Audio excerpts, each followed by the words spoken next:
es el promedio. Entonces, el promedio, el peso que se reporta es el peso de cada isótopo multiplicado por su ¿qué? Por su abundancia relativa. Más, recuerda que la fórmula que tenemos aquí era ¿qué? Una sumatoria. 24993 por su abundancia relativa y la última 25989 por su abundancia relativa. Y eso, el resultado se divide entre 100 y eso es lo que tú ves reportado en ¿qué? En la tabla periódica. En la tabla periódica se reporta el promedio sobre los isótopos, ¿verdad? Eso es lo que sé. Y con eso se hacen los cálculos. Con eso se hacen los cálculos. Entonces ya entramos aquí, hombre, ya vimos aquí la unidad que es en moles. Digamos que en moles es la puerta de entrada a los cálculos macro, ¿verdad? Porque hasta ahora pues uno pues, puede hablar de átomos, puede hablar del número de Avogadro, pero el problema es que necesitas algo que enlace el mundo micro con el mundo macro, y ese es el mol. El mol, digamos que matemáticamente es el número de gramos, ¿verdad? De un elemento compuesto que es igual numéricamente a su peso molecular. Es decir, y si nosotros tomamos cualquier compuesto, vamos a un compuesto que sea bastante básico, la soda cáustica. Si tú miramos, hombre, la soda cáustica, ¿qué pesa? Hombre, la soda cáustica pesa 40, si no estoy mal, 39,9, si no me traiciona la memoria. Entonces yo digo, bueno, si el peso molecular de la soda cáustica es 39,9, pues, oye, si yo tomo 39,9 gramos de soda cáustica, tengo un mol de soda cáustica. Y ese mol contiene, ¿qué? Contiene 6.02 por 10 a la 23 moléculas de soda cáustica, porque recuerde que la soda cáustica o el hidróxido de sodio es un compuesto. Entonces, el mol es lo que me enlaza el mundo micro, ¿verdad? El número de moléculas son, porque imagínate, si yo tuviera que hacer cálculos en el número de moléculas, pues sería poco práctico. Necesito una unidad que me conecte con el mundo macro, que es en el mundo que conocemos nosotros. Entonces, ahí. Eso es. Entonces, siempre piensa que el mol es eso. El número de Avogadro, que bueno, es un número importantísimo y bastante grande. Entonces, vimos los ejemplos aquí, ¿verdad? Los ejemplos aquí de esto. Y vamos un momentico a ver este concepto, el peso molecular. Bueno, el peso molecular, pues simplemente lo que hay que tener en cuenta son los pesos moleculares de cada uno de los elementos que tiene y el número de átomos, ¿verdad? El sulfato de sodio, pues 2 átomos de sodio, un átomo de aquí, S de azufre y 4 átomos de oxígeno. Entonces, simplemente eso no tiene mayor inconveniente. El concepto más bien, vamos a mirar hoy, es los diferentes tipos de fórmulas químicas, ¿verdad? Entonces, digamos, cuando hablamos, recuerda que la fórmula química simplemente es una representación literal de una estructura de un compuesto.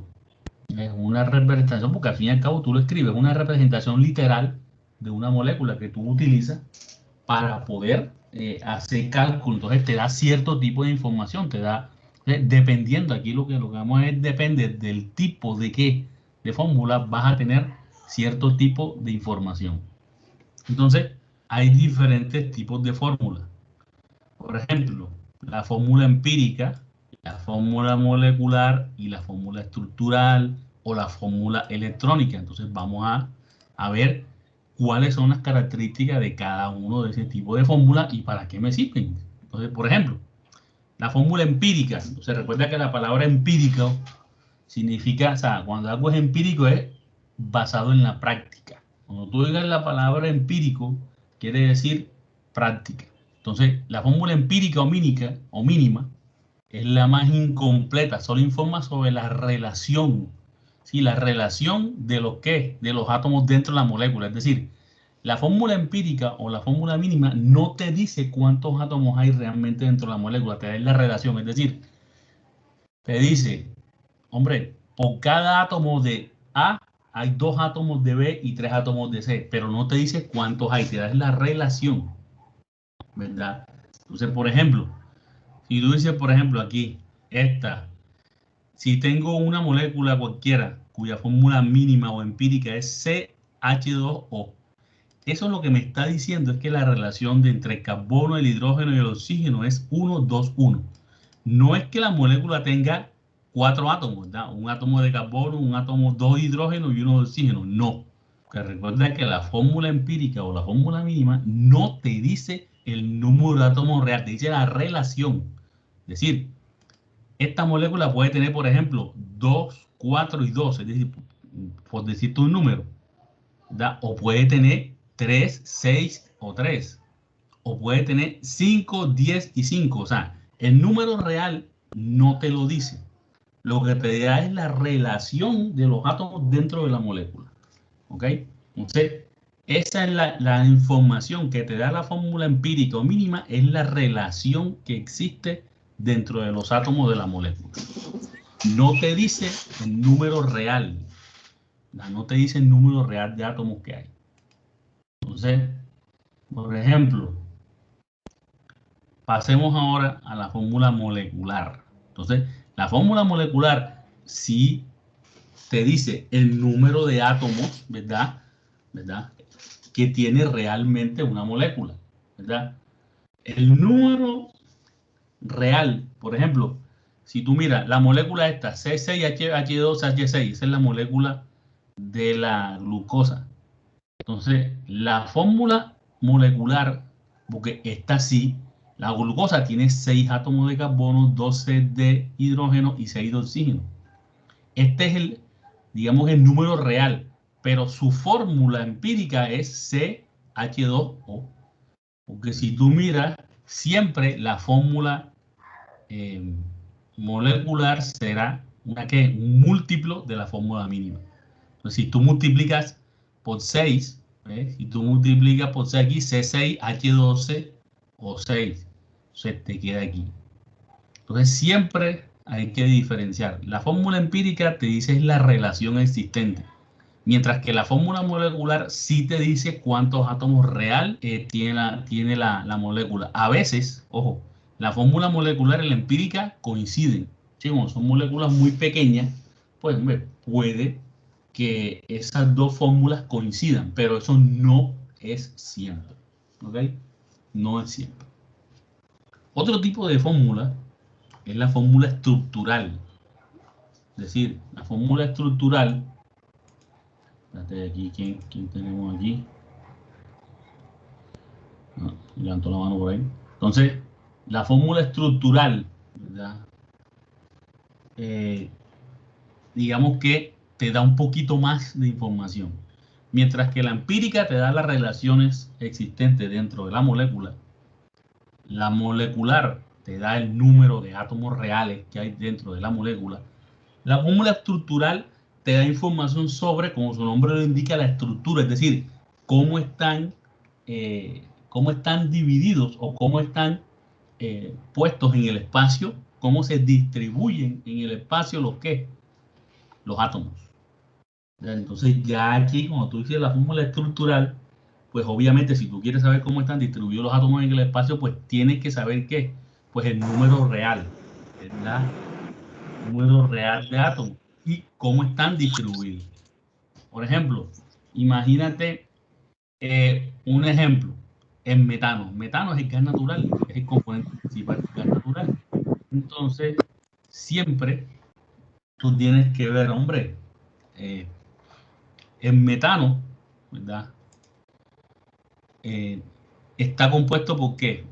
Un átomo de carbono y 4 átomos de hidrógeno. Entonces, si tú miras esta fórmula, te darás cuenta de lo siguiente. La fórmula, la molecular y la empírica coinciden, porque la relación mínima que hay entre los átomos, si 1 a 4, coincide con la fórmula ¿qué? Con la fórmula molecular. Es decir, lo que yo les decía, a veces, esto no es siempre, a veces la fórmula empírica y la estructural coinciden. En metano es uno ejemplo de eso. Pero aquí entonces, la fórmula molecular ya te dice, mira, cómo está distribuido. Digamos que esto es una pirámide, donde en el centro, una pirámide de base triangular, donde el centro se le llama también tetraedro. En el centro está el carbono y están lo más alejados, ¿ves?, posible esos 3 átomos de hidrógeno. Tiene uno aquí. Entonces, el metano tiene esta fórmula tridimensional, es decir, ahí te dice, aparte de darte información sobre el número de átomos, pues también te da información sobre qué, cómo están distribuidos en el espacio. O el agua, por ejemplo, el agua aquí también está así. Y hay un ángulo, ¿verdad?, como 104 grados aquí. Entonces, ¿por qué está así? Porque aquí arriba hay dos electrones que tiene el oxígeno, ¿verdad? Lo que hace, digamos, los empuja los hidrógenos hacia abajo. Entonces, la fórmula estructural, como ya saben, entonces recuerden que te da información sobre qué, sobre la estructura y cómo están distribuidos los átomos en la molécula.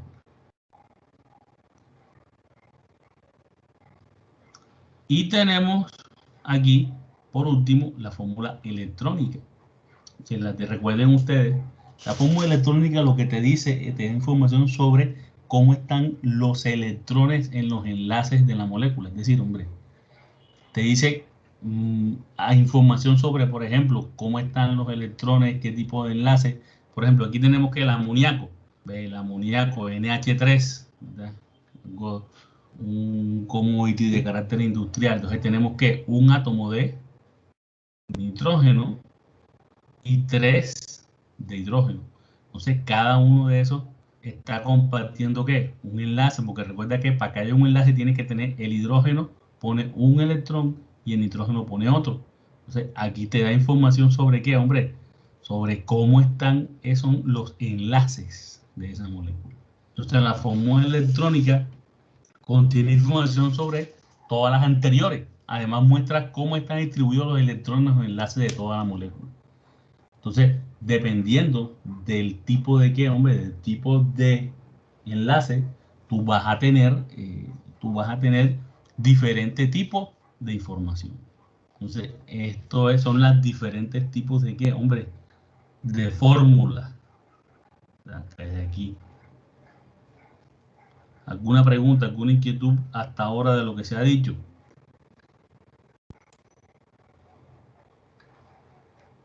Levante la mano ahí y puede hablar.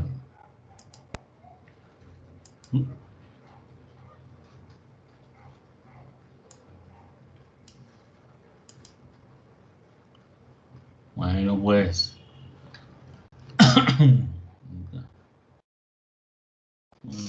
Ahora sigamos entonces. Hablemos un poco ahora de la distribución porcentual de los elementos. Esto es un punto importante, pues, porque te da información sobre, hombre, cómo está, cómo es, digamos, cómo se distribuye el peso de un elemento dentro de un compuesto. Se dice que se define como porcentaje en masa de cada elemento presente en un compuesto. ¿Ve? El porcentaje en masa de un elemento presente dentro de un compuesto. El típico ejemplo aquí, por ejemplo, yo sé que ustedes por ahí han oído, por ejemplo, el contenido de nitrógeno, ¿verdad?, de algunos fertilizantes, ¿verdad? No, este es un fertilizante tanto, tanto, tanto, NPK, por ejemplo, NPK es nitrógeno, fósforo, fósforo y potasio. Entonces, esos son compuestos que tienen un porcentaje de esos 3 elementos en su estructura. Y así lo venden, ¿verdad? Lo promocionan así, porque es digamos que lo que pide el cliente.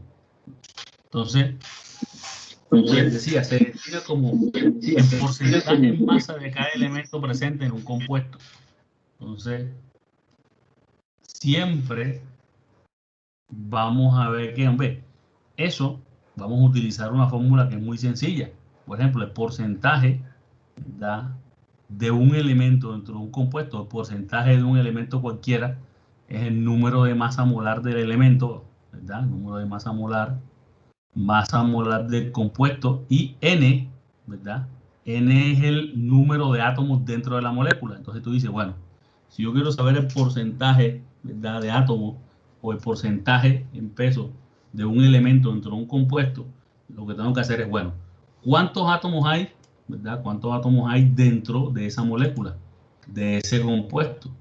Luego multiplicarlo por su peso molecular o la masa molar del elemento y dividir entre la masa molar del compuesto. Entonces, N es el número de moles del elemento presente, o el número de átomos. Sí, bueno, si nosotros miramos, por ejemplo, este compuesto que está aquí, el ácido fosfórico, H3PO4. El ácido fosfórico contiene 3 átomos de hidrógeno, un átomo de fósforo y 4 átomos de oxígeno. Entonces, bueno, primero calculemos el peso molecular total. Entonces, bueno, 3 por 1.8, tengo 3 átomos, 1 por 30.97, que es el peso del fósforo, y 4 por 16 gramos por mol, que es el peso de oxígeno. Si nosotros sumamos eso, te queda que el peso molecular del ácido fosfórico es 97.99. Ese es el peso molecular, es decir, la masa molar del compuesto completa. Entonces, si yo quiero saber, yo quiero saber cuál es el porcentaje de hidrógeno que tiene ese compuesto. Digo, bueno, ve, N, ve, y tiene N es 3 porque tiene 3 átomos, tienes 3 moles ahí, por el peso molecular, que es 1.08, dividido entre el peso molecular total, que lo acabamos de calcular, por 100. Eso da 3.086%. Es decir, el ácido fosfórico, ¿verdad? El ácido fosfórico tiene aproximadamente tiene un 3%, aproximadamente tiene un 3% de hidrógeno. Si pasamos al oxígeno, ¿cuántos átomos de oxígeno tenemos? 4, ¿verdad? 4 por su peso molecular dividido entre 97.9. Multiplicado eso por 100 te da 65.31. Es decir, que el ácido fosfórico tiene un 65.31% de oxígeno. Y el fósforo, ¿verdad? Recuerda que solo tenemos un átomo de fósforo. Entonces sería 1 por el peso molecular de fósforo del elemento entre el peso molecular total. Eso da 31.67 multiplicado por 100. Entonces, para verificar, ¿verdad?, que ese cálculo está bien, tienes que sumar estos tres, tiene que darte 100, o bueno, 100.001 o 99.999. Si te da un número diferente que 100 o muy alejado de 100, puede que tengas un error en los cálculos. Entonces, de esta manera se puede encontrar los porcentajes de un elemento dentro de un compuesto. Buenas noches. Buenas noches. Disculpe que me conecte como media hora retrasado, sino que vengo saliendo del trabajo. Te perdone, profesor. Listo, pues. Párale bola ahí entonces a la cosa. Sí, señor. Entonces, dice, otro ejemplo, dice, la calcopirita. La calcopirita está formada por cobre, hierro, ¿verdad? Está Cu, Fe y azufre. La calcopirita tiene un átomo de cobre, un átomo de hierro y 2 átomos de azufre. Dice, la calcopirita es un mineral principal del cobre. Calcule el número de kilogramos de cobre en 3.7 por 10 a la 3 kilogramos de calcopirita. Sí, 3.7 por 10 a la 3 son aproximadamente 3.700, o sea, 3.7 por 1000, 3.700 kilogramos de calcopirita, ¿verdad? Eso es lo que se hace cuando tienes el mineral sin procesar. Tienes el mineral ahí sin procesar y tú necesitas saber aproximadamente cuánto cobre vas a sacar ahí. Entonces tenemos los datos, ¿verdad? El peso molecular de cobre, 65.55, peso molecular aproximado de la calcopirita. Entonces, para saber eso, pues, tú tienes solo ¿qué? Mira, un solo átomo. Entonces, 1 por el peso molecular, ¿verdad?, dividido entre el peso total de la calcopirita multiplicado por 100. Eso es aproximadamente 34.63% de cobre. Es decir, que de toda esa calcopirita que tú tienes ahí, el 34.63% es cobre. Entonces, los kilogramos de cobre, tú dices, bueno, tengo aquí, ve, yo multiplico ¿qué? El porcentaje. Sí, bueno, y este es el porcentaje, da 34.63 de los 3.7 por 10 a la son calcopiritas. Entonces simplemente multiplicar por 34 y dividir entre 100. Entonces aproximadamente tú le sacas como si le sacaras el 34,13% a 3.7 por 10 a la 3 sin mayores inconvenientes. Entonces, ¿cuántos kilogramos de cobre? 1.28 por 10 a la 3 kilogramos de cobre. Sí. De los 3.7 por 10 a la 3 kilogramos de calcopirita, solamente 1.28 por 10 a la 3, es decir, de los 3.700 kilogramos de calcopirita, solamente aproximadamente que es 1.280 son cobre. Entonces, ahí se saca ese porcentaje. ¿Quién tenemos aquí? Kevin, cuéntame. Buenas noches, profesor. Yo tengo una preguntita. Sí. Lo que pasa es que precisamente yo sí estuve viendo un documental de cómo se extrae el cobre y o sea, respecto a esto, no había visto este mineral, pero o sea, todo ese porcentaje o esa cantidad en pesos de cobre sí se llega a extraer del mineral.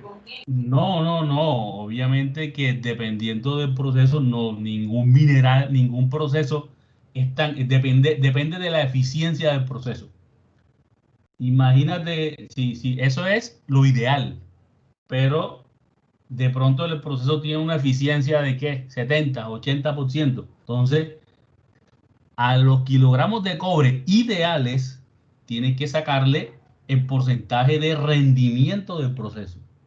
Entonces, obviamente, todos quisiéramos que un proceso lo suficientemente rendidor para que sacara el 100% de cobre que se puede sacar. Entonces, ese valor que yo acabo de calcular ahí es lo ideal, a lo máximo que tú puedes sacar de ahí. Entonces, dependiendo del tipo de proceso, más o menos, pues vas a lograr tener una eficiencia. Eso se llama un porcentaje de eficiencia. Entonces, de pronto, por ejemplo, tú tendrías que elegir entre varios procesos. ¿Ve? Un proceso que es menos eficiente, de pronto te da costos más baratos, pero un proceso que es más eficiente te da costos más altos. Entonces, hay que decidir si vale la pena usar un procedimiento que te dé costos altos y de pronto el valor con lo que tú vendes tu cobre cubre esos gastos. Entonces, no es que vayas a sacar todo, ¿no? Depende de qué proceso estés usando. Ok, profesor, muchas gracias. Bueno, pues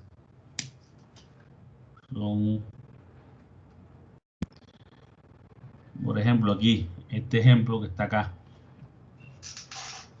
Dice, a continuación se listan sustancias que usan como fertilizantes que contribuyen a aportar nitrógeno al suelo.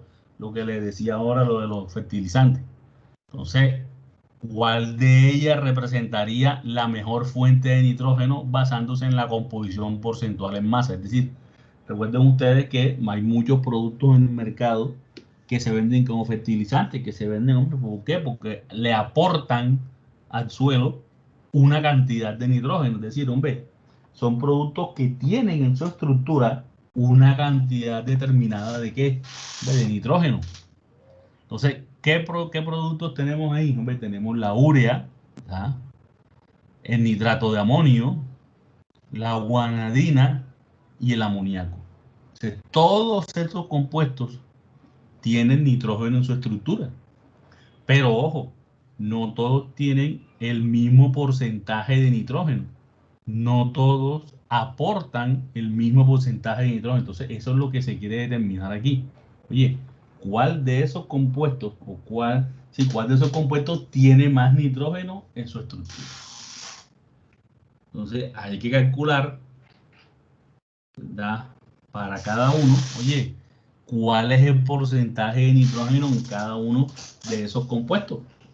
Entonces, vamos a mirar, por ejemplo, comencemos con la urea, ¿verdad? La urea es muy popular, ¿verdad? Como fertilizante, se usa mucho como fertilizante porque tiene un porcentaje relativamente alto de nitrógeno. Veamos.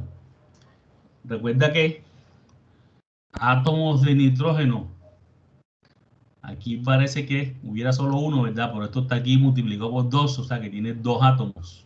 ¿Multiplicado por qué? Por su peso molecular. Hidrógeno, hay 4. Multiplicado por su peso molecular.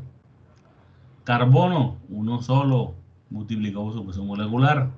Oxígeno, uno solo, multiplicado por su peso molecular. Eso te da que ese es el peso molecular total del compuesto. Es decir, que la urea pesa 60.072 gramos por mol. Entonces vamos a ver, ahora calculamos el porcentaje de nitrógeno en este compuesto.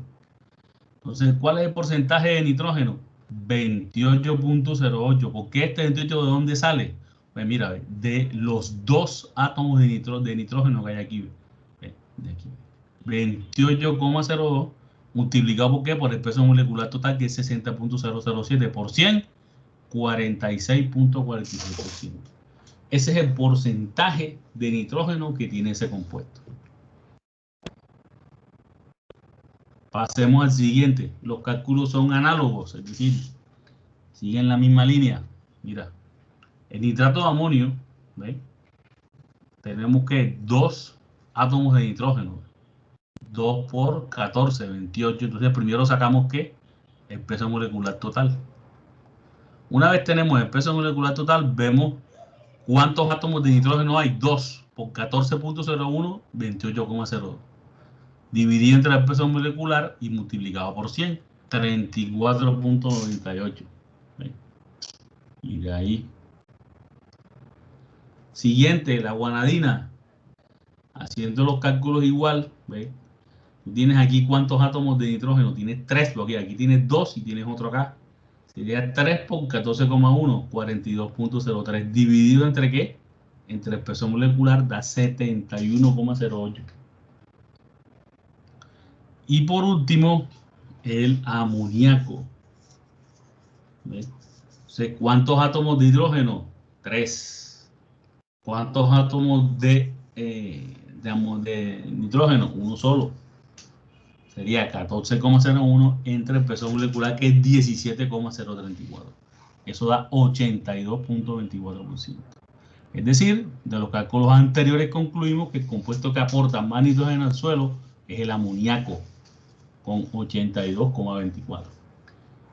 Entonces el amoníaco, recuerden que el amoníaco también se usa como base para producir otro tipo de fertilizantes, precisamente que ese es el negocio que tiene la planta de Yara.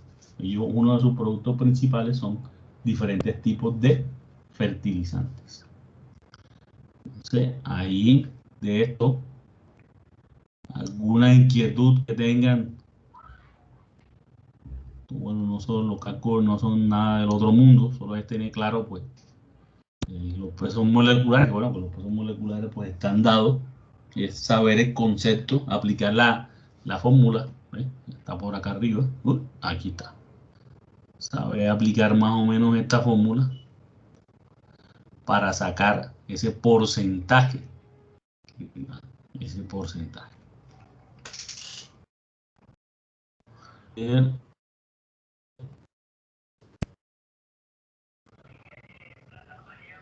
Aquí.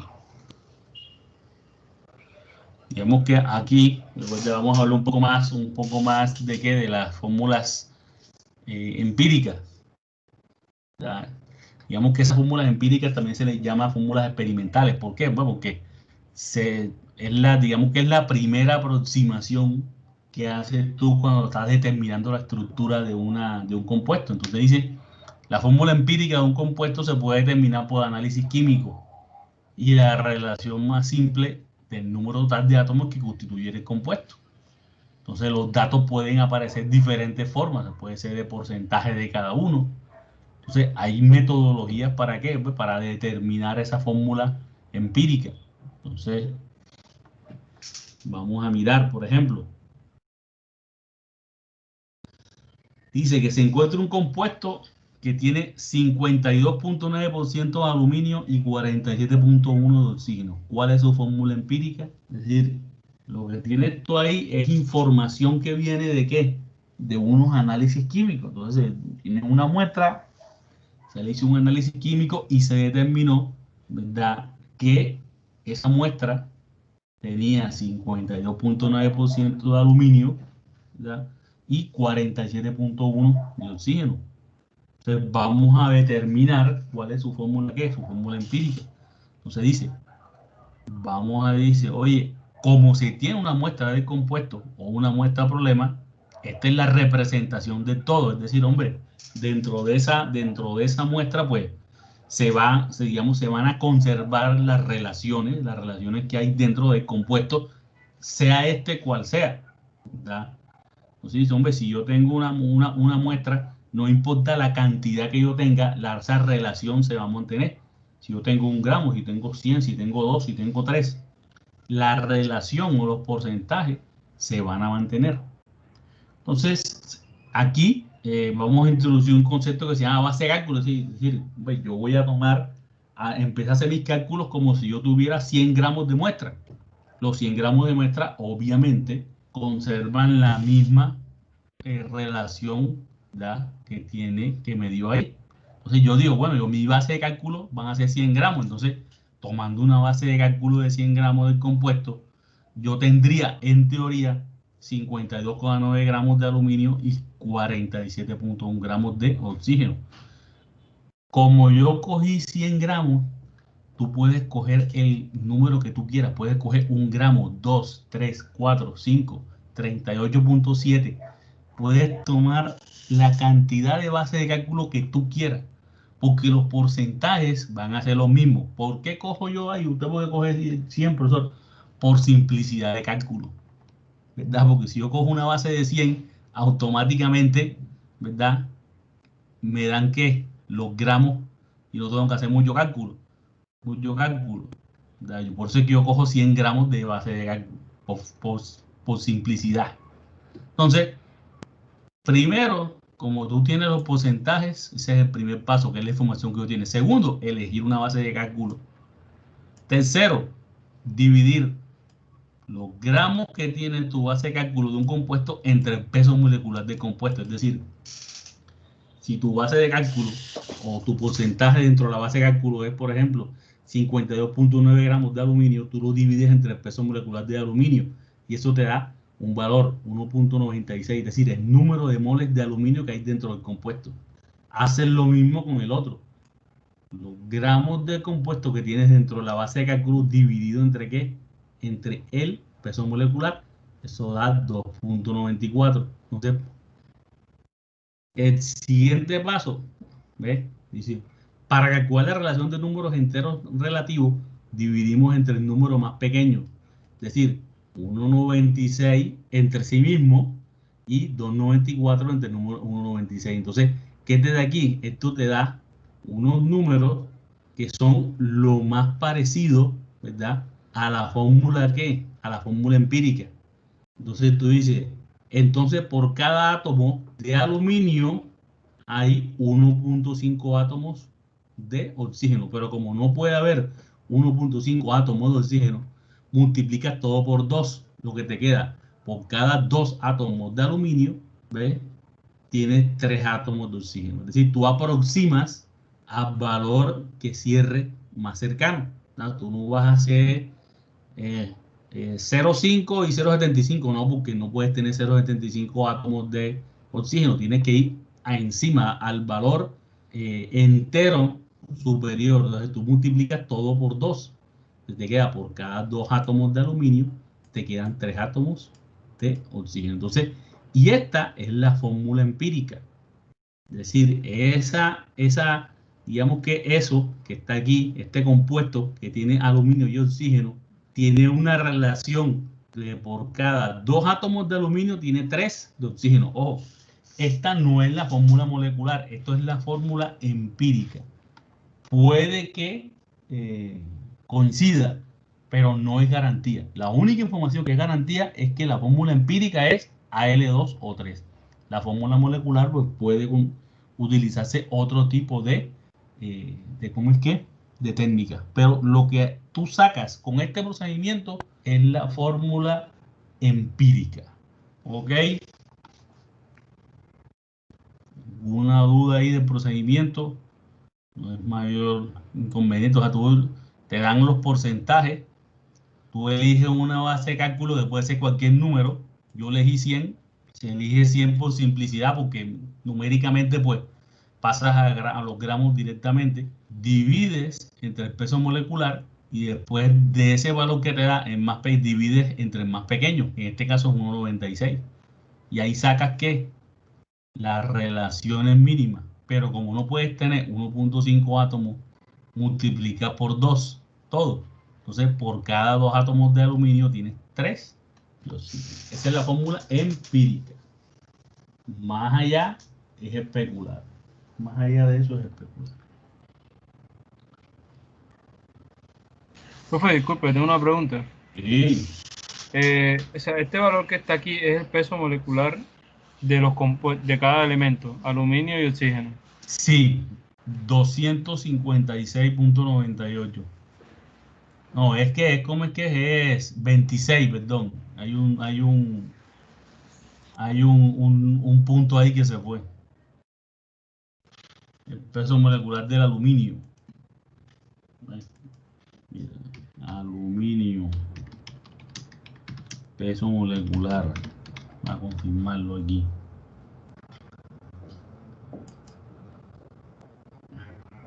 ¿Ves? 3 y 13, 26. Porque el aluminio viene a L2 siempre. ¿Ves?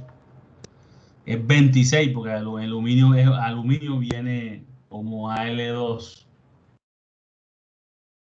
Ahí se me fue un punto ahí. Y aquí, por ejemplo, el oxígeno, ¿eh? 16. ¿Eh? Entonces, ahí con eso. Vamos a mirar, por ejemplo, otro ejemplo para que vean.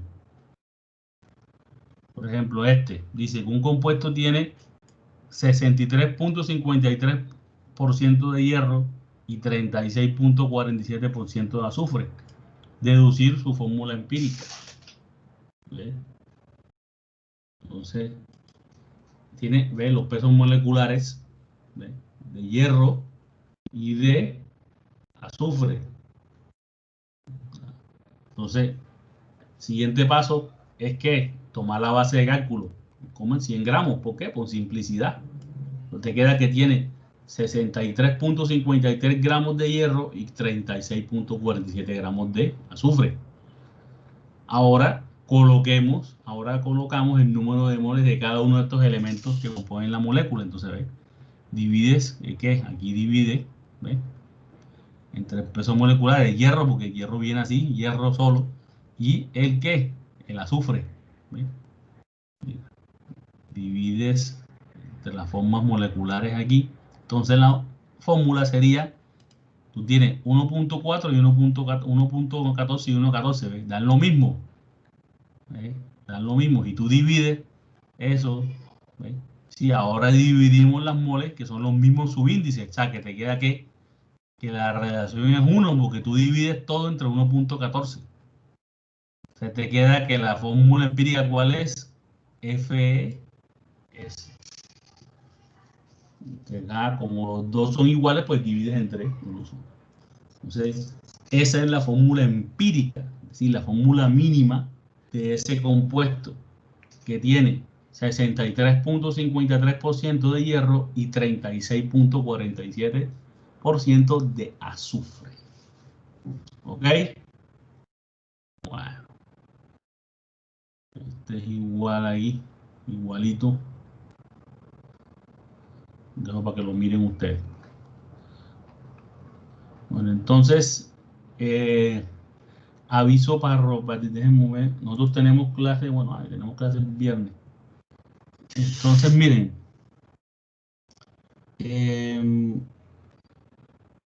No sé, bueno, ahí pusieron a grabar, espero que se grabe, pero no sé, no. Ahí se los dejo. La clase pasada